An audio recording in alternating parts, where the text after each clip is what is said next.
You're listening to episode 923 of the Father Bills podcast.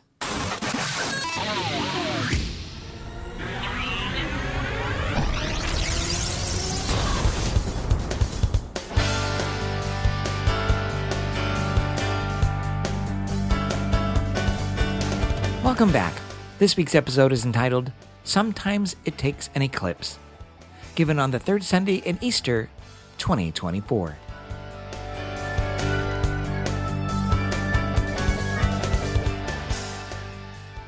How many of you were able to see the total eclipse of the sun last Monday, but not on television or on the internet, in person? 1, 2, 3, 4, 5. Awesome. Millions of people saw it. In fact, more millions of people saw the partial eclipse. I posted on my social media accounts my image. Imagine a cloudy sky and a big dark cloud. And that's all there was.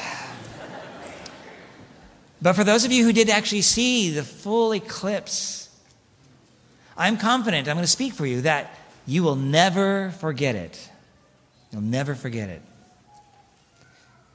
I experienced the one in 2017. How about you? Did you see that one? All right. Okay, the rest of us are lazy eclipse followers. That's right.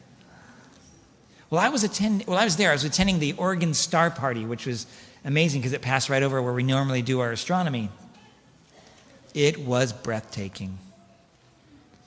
I was not prepared for the bright corona around the sun during totality. I'd seen many pictures and videos, and I did some reading and studying about eclipses. And I knew what to expect, I thought. You see, in my arrogance, I was closed to the potential power of the event. And then it happened. And it totally surprised me. I was left speechless. The experience opened me to the majesty of God's creation in a new way. Right after the experience, remember, I'm at the Oregon Star Party. Believers and non-believers, amongst many, there are many non-believers there, approached me and shared that they were overwhelmed by it all. Strange, they come to the priests, right? It might be because on the front of the camping spot it said Vatican Observatory Foundation on it.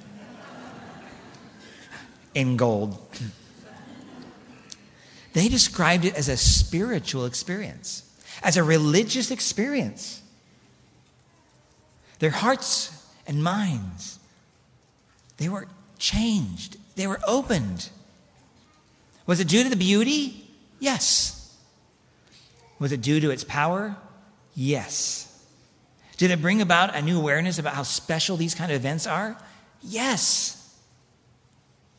But I think it's fair to say that all of these things were combined. There was still one more thing. And they couldn't express this.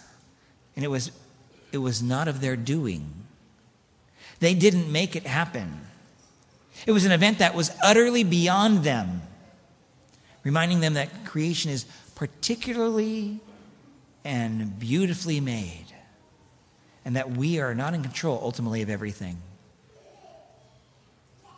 See, a total solar eclipse is an experience that changes people. The same is true with our experience with Jesus Christ, specifically through his suffering, death, and resurrection. We can see this in Jesus' disciples. We hear in the scriptures that their minds were temporarily obscured by the brutal torture and crucifixion of Jesus. Their hearts were eclipsed by the darkness of grief and sorrow, wondering, had it all been a dream? And for some, all was lost. But akin to the brilliance of the coronal light of a total solar eclipse, the light of Christ that could not be normally seen was revealed plainly to the naked eye. You see, while Christ's death was followed by an eclipse and darkness temporarily covered the land, it also became the means for his light to shine in the darkness and ultimately conquer the darkness in his brilliant and glorious resurrection. This wasn't immediately understood by his disciples who were steeped in grief. But once they encountered the Lord, their darkness was shattered.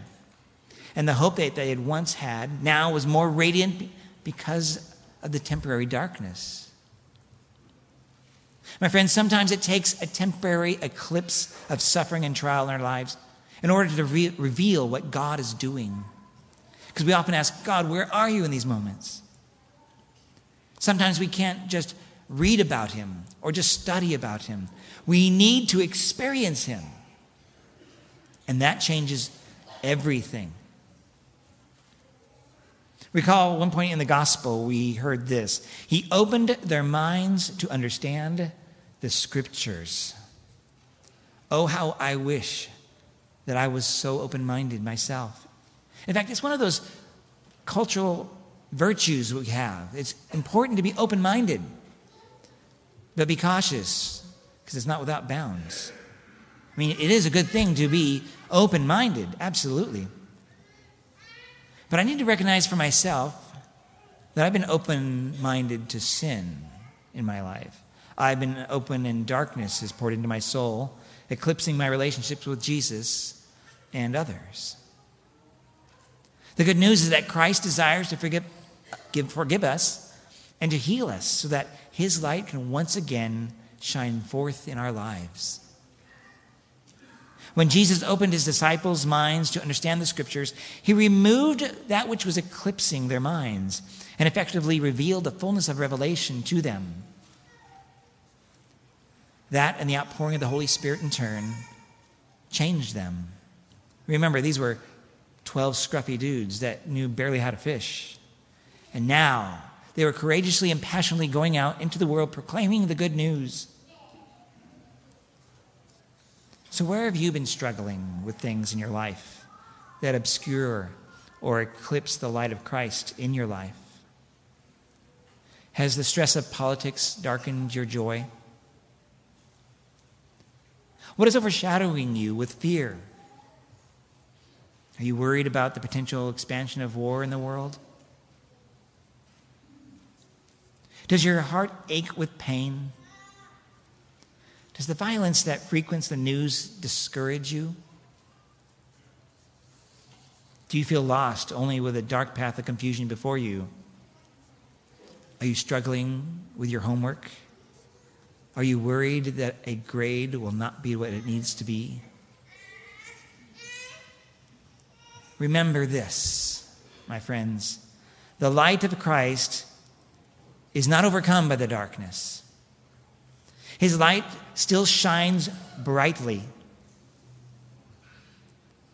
Offer him your sufferings. Surrender it all to him. And get out of the way. Let him take care of it. Or as Father Anthony mentioned in last week's homily, let him resuscitate, revitalize, recreate, and refresh you. My friends, Jesus deeply desires to move those obstacles that eclipse your mind and heart so that you can live this life to the full and be prepared for the next. Jesus knows your suffering. So take heart. Sometimes it takes an eclipse to see anew the light that has always been there.